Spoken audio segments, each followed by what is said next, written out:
Hi! You probably already know how to die cut with Framelits dies, like my layering ovals Framelits, but did you know you can emboss with them too?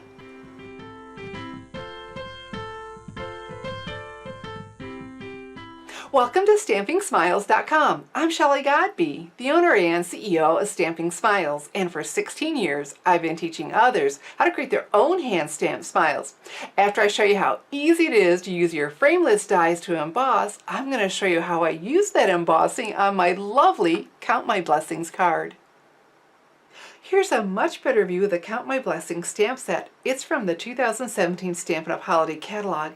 And like I said, at the end I'm going to show you a card that I designed using what we're going to emboss with the Count My Blessings stamp set. So I'm going to grab my Big Shot and we're going to do a quick review of die cutting in case somebody doesn't know how to do that, and then we'll emboss with the Layering Ovals Framelits dies.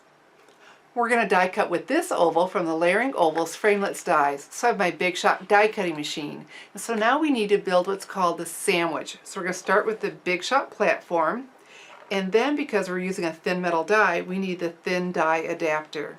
Okay, so the next part of our sandwich is a cutting pad, and then we have our cardstock. I have some chocolate chip cardstock, and then our oval die.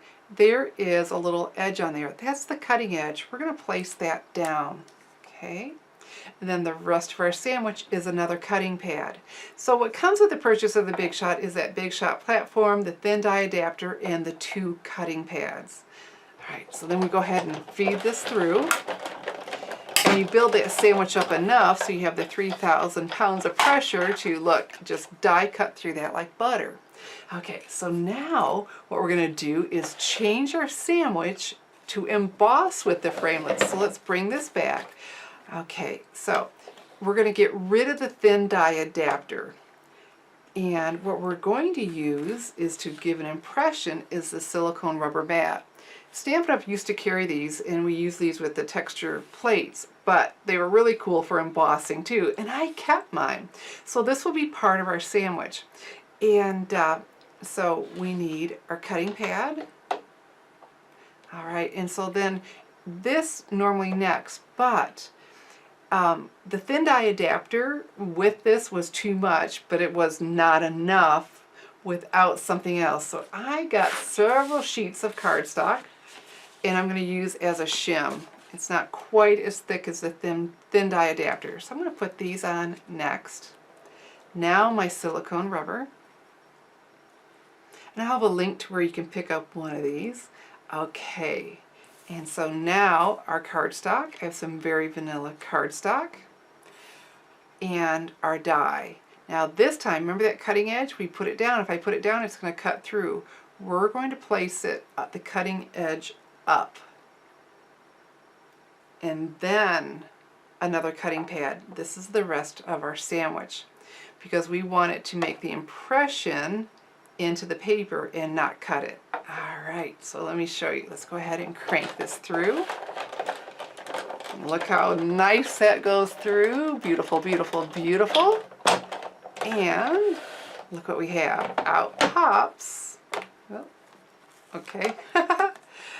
The impression. Look what it made into the cardstock. Isn't that cool? Alright.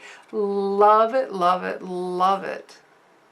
After I embossed my oval into my very vanilla cardstock, I thought, boy, I'd really like if I could cut that out too. Well, easy to do when you have the Layering Ovals Framelits dies. Look at all these ovals that make for layers. So I chose an oval that's large enough to fit right around there. So we need to build our sandwich. So I could use the Big Shot platform. But and that's what I use when we die cut into the chocolate chip cardstock, but I didn't need it to be precise. I just needed to stay on there. Now I'm going to want it to fit right around nice and evenly. So instead of the Big Shot platform, I'm going to use the magnetic platform. This is an additional purchase to the purchase of the Big Shot, but one I highly recommend when you're using the thin metal dies, the Framelits dies. Alright, so that's the start of our sandwich. Then we need a cutting pad. We don't need the thin die adapter. This is designed for the thin metal dies. Okay, and so now we have the very vanilla cardstock we just embossed, and then this oval die. Now the cutting edge, remember from the from the chocolate chip, we want that to go down because it's going to cut. So we're going to place this around our oval. There we go. And it clings right to the magnet. The metal clings to the magnet, and it's going to hold it in place as we put it through. Okay, I'm wanting to make sure, I'm trying not to put my head in there because I don't think you want to see the back of my head, even though I'm having a really good hair day. All right, and so then this is the rest of our sandwich is the cutting pad on top. And then we'll go ahead. Oops, and there we go. Look at that, our die cut and embossed oval. I can't wait to show you my Count My Blessings card. Look at the decorative touch the embossed oval gave to my Count My Blessings card. I just love it. And the background, that's not designer paper. I just stamped the oak leaves and acorn stamp from the Count My Blessings stamp set all over the background and then watercolored it. Pretty, pretty, pretty. I'll have a link to the blog post with this card with the card measurements and supplies. Now you know how to use your frameless dies to emboss for decorative touches on your handmade greeting cards. And if you'd like more of my stamping tips, well, I invite you to subscribe to the Stampers Insider.